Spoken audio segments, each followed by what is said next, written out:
Penelope found a secret escape hole by the knight's training areas, hidden in bushes. Tomorrow marks the start of the festival, and Penelope is anxious about leaving the mansion without permission from the Duke or Derek.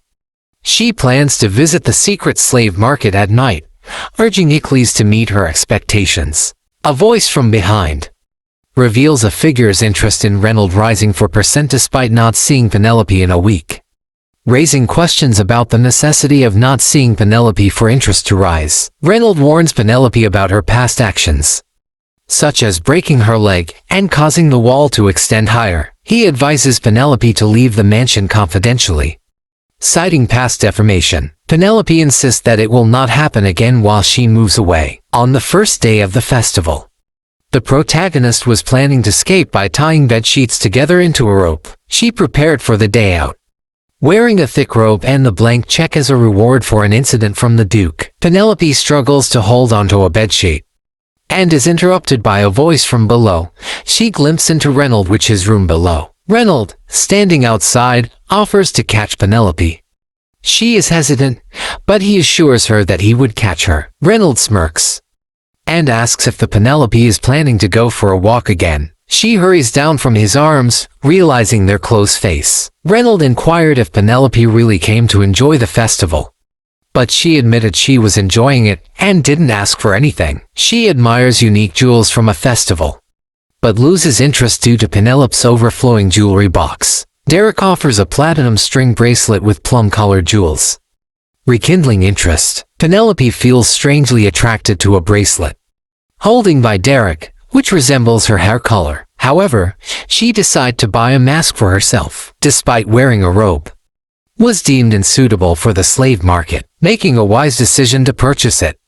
As per Reynold's serious question, they witness a parade with costumes and fireworks, attracting crowds. She bumped by people and a fancy sleeve is offered to her by Derek. She grabs onto it, but it rattles and are swept away by the parade. The protagonist is transferred by moving people and regains consciousness in a dark alleyway with a golden button and mask.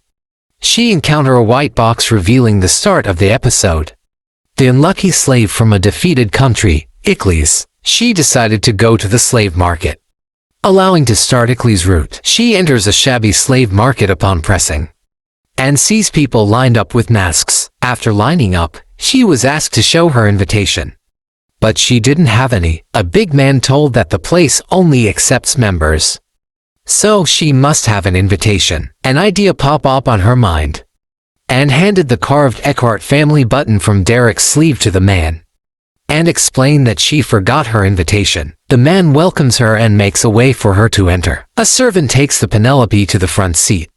The auction begins, and chained slaves are sold for 10 gold. The slaves, all gloomy, gain their worth as they perform tricks and have incredible appearances, making them more valuable than their predecessors. At last, the speaker of the auction introduces a barbarian named Icles, who is handcuffed and his mouth is covered. The auctioneer hosts a special event to showcase Icles, highlighting the difference between rumors and actual sightings. A servant throws a wooden sword at Icles, causing curiosity. A cage opens, and 5 hyenas jump up the stage, demonstrating his skill in swordsmanship. Icles is surrounded by hyenas who seem intent on eating him. Wearing only a small wooden sword and clothing, he managed to fight back with restricted movement. Icles stabs the largest hyena in the eye with lightning speed, and then kicks the hyena before it dies. Blood poured down his shoulders, and silence filled the space. People applauded, and the auctioneer announced the show's end. Icles fought, swinging his sword, but fell unconscious before being dragged off the stage. The auction for Icles began with a starting budget of 50,000 golds, with bids increasing from 60,000 to 100,000. The price of Icles rapidly increased, reaching 10 million golds. However, the number of people willing to buy Icles decreased as time passed. 2 people, an old woman and a fat man, were betting on Icles, raising the price to 10 million golds. The fat man continued to raise the price, but the old woman seemed to give up, throwing the picket to the floor in anger. Penelope raises a picket in the air, Realizing that no one would bet higher than 100 million, the auctioneer's jaw drops, but he shouts in joy. Knowing there's no one else, she basically decides to shout out 10 times the last better number, knowing her life depends on it. The protagonist faces Icles, who is dangerously angry and threatens to kill her. To calm him down, she removes her mask and reveals her face. Icles' gray eyes widen. Possibly due to Penelope's alluring appearance, the protagonist remains focused on his eyes. Hoping he will face the facts, Icles realizes he was not bought by Penelope. Just to toy him for pleasure, Penelope instructs the auctioneer to free Icles. The slaver then signals to one of the workers, and Icles is free. Except for his hands. It's midnight.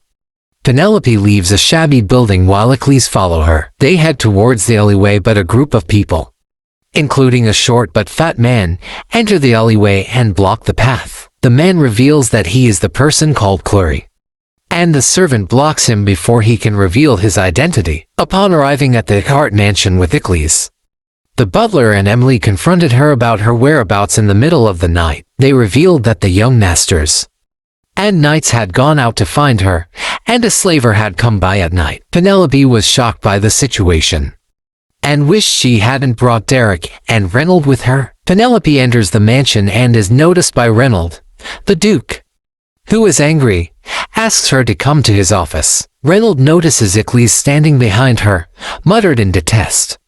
She commands him to follow the butler to the Eckhart mansion, fearing it might turn into a fuss. Penelope followed the Duke who left earlier. She is asked to explain everything from the beginning to the end. She apologizes and assures his father that she didn't bring disgrace to the family. The Duke, which is angry, slaps his fist on the table. Derek and the Duke are willing to hear the Penelope's explanation for bringing Icles to the mansion. She explains that Icles is skilled in martial arts, and that he was brought by her to become her personal knight. The Duke questions her decision, as there are over 20,000 knights working in the Eckhart grounds. Penelope mentions her bad reputation among the knights as a result. She don't have a single knight. Derek and the Duke are speechless. And Penelope also added that she doesn't want to entrust her safety with untrustworthy individuals. After hearing Penelope's explanation, the Duke asked Penelope to rest after the tiring night. The Duke added that Derek should stay. She closed the door, then received a white box stating the date at the festival quest failed. Despite the reward of Derek's interest, Penelope refused to attend the festival with him, feeling unfair.